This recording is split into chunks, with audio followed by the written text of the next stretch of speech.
شروع اللہ تعالیٰ کے نام سے جو بڑا مہربان اور نہایت رحم کرنے والا ہے۔ السلام علیکم پیارے بچوں، کیسے ہیں آپ سب لوگ؟ مجھے یقین ہے صحت مند اور تندرست ہوں گے۔ میں ہوں آپ کی معلمہ ہنا، اور بچوں آج ہم پڑھیں گے جماعت ہشتم اردو کی کتاب میں سے اس کا باب پنجم، جس کا عنوان ہے متنوع موضوعات۔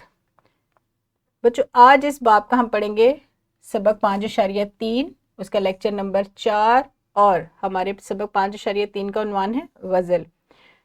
باب پنجم کا یہ آخری لیکچر ہے، اس کے بعد ہم اگلے روز نیا باب شروع کریں گے۔ ہمارے سبق کے آج کے حاصل تعلم ہے نظم کے اشعار کے حوالوں کے ساتھ تشریح کر سکیں گے، یعنی آج ہم سیکھیں گے غزل کے اشعار کی تشریح۔ لیکن اس سے پہلے ہم دیکھیں گے اپنے آج کے سبق کی وضاحت اسلامی نقطہ نظر کے حوالے سے۔ قرآن کے الفاظ کی تشریح و تفسیر کے لیے ان کے لغوی و اصطلاحی معنی اور مفہوم کے ساتھ ساتھ الفاظ کے انفرادی احکام، یعنی ہر لفظ کے بارے میں یہ معلوم ہو کہ اس کا مادہ کیا ہے، اس کا وزن کیا ہے، اور اس وزن کے معنی و خواص کیا ہے، ان تمام کا علم ہونا لازم ہے۔ جی بچوں، اب ہم بڑھیں گے اپنے آج کے سبق کی طرف، لیکن اس سے پہلے ایک چھوٹی سی سرگرمی جو بہت ہی دلچسپ ہے۔ غیر درسی کتاب یعنی کسی ادبی کتاب سے یہ اشعار لیے گئے ہیں، معلم اس سے علاوہ بھی کوئی غزل کے اشعار لے سکتے ہیں۔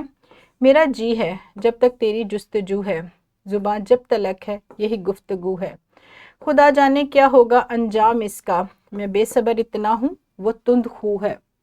معلم تختہ تحریر پر درج ذیل اشعار لکھیں گے، اور بچوں آپ نے کیا کرنا ہے، ان اشعار کے مصرعوں کو نثر کے سادہ اور عام فہم جملوں میں تبدیل کرنا ہے، یعنی اس کا معنی اور مفہوم بتانا ہے آپ نے نثر کے جملوں میں تبدیل کر کے۔ ویڈیو کو روکے اور اس سرگرمی کو سر انجام دیں۔ شاباش، آپ نے بہت اچھے طریقے سے اس سرگرمی کو سر انجام دیا ہے، اور بہت بہترین آپ نے معنی اور مفہوم بتایا ہے۔ ہم بڑھتے ہیں اپنے آج کے سبق کی طرف۔ آج کے سبق میں بچوں حوالوں کے ساتھ تشریح لکھنے کا طریقہ سکھایا جائے گا، یعنی اس سے پہلے ہم نظم کے اشعار کی تشریح کرتے تھے، اب ہم آج غزل کے اشعار کی تشریح کریں گے حوالوں کے ساتھ، اور نظم کے اشعار کی تشریح باب اول، دوم، سوم اور چہارم، ان چاروں جو گزشتہ ہم نے ابواب پڑھے ہیں ان میں آپ کو اشعار کی تشریح حوالوں کے ساتھ لکھنی سکھائی گئی ہے۔ آج ہم غزل کے اشعار کی تشریح حوالوں کے ساتھ لکھنا سیکھیں گے۔ غزل کا پہلا شعر ہے، رہی نہ گفتہ میرے دل میں داستاں میری، رہی نہ گفتہ میرے دل میں داستاں میری، نہ اس دیار میں سمجھا کوئی زباں میری۔ گزشتہ روز جب ہم نے غزل کی پڑھائی کی تھی، یعنی غزل ہم نے پڑھی تھی، تو آپ کو معنی اور مفہوم بتائے گئے تھے۔ نہ گفتہ کا کیا معنی ہے؟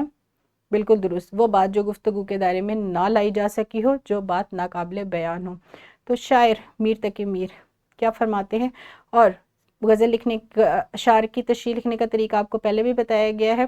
پہلے آپ لکھیں گے نظم کا عنوان، پھر اس کے بعد شاعر کا نام، لیکن چونکہ غزل کا کوئی عنوان نہیں ہوتا، اس کا کوئی موضوع نہیں ہوتا، بلکہ غزل کا ہر شعر کا الگ موضوع ہوتا ہے، الگ عنوان ہوتا ہے۔ آپ ابھی ہم تشریح کے دوران دیکھیں گے بھی کہ پہلے شعر میں شاعر اپنا دکھ درد بیان کر رہے ہیں، لہٰذا اس کی تشریح شروع کرتے ہوئے آپ سب سے پہلے لکھیں گے صنف شاعری غزل، یعنی شاعری کی قسم کیا ہے؟ غزل۔ اس کے بعد شاعر کا نام ہے میر تقی میر، پھر اس کے بعد تشریح کی طرف آئیں گے، اور تشریح کا پہلا جملہ ہوگا کہ درج بالا شعر میں شاعر میر تقی میر کیا فرماتے ہیں کہ جو میری بات ہے، جو میرا دکھ ہے، جو میرا درد ہے، وہ گفتگو کے دائرے میں نہیں لایا گیا، نہیں آ سکا، میں نہیں اپنی بات بتا سکا دنیا کو کہ میں کس دکھ تکلیف سے گزر رہا ہوں، اور لوگوں نے بھی میری بات کو خاموشی، یعنی میری خاموشی کی زبان کو نہیں سمجھا۔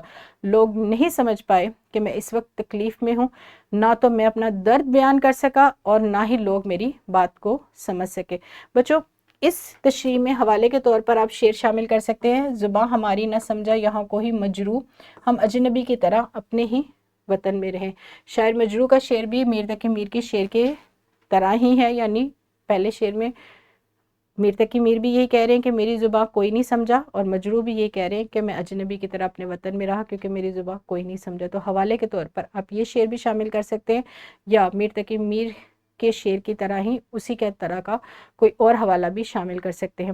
دوسرا شعر ہے ہماری غزل کا، برنگے سوتے جرس تجھ سے دور ہوں تنہا، خبر نہیں ہے تجھے آ کارواں میری۔ کارواں قافلہ،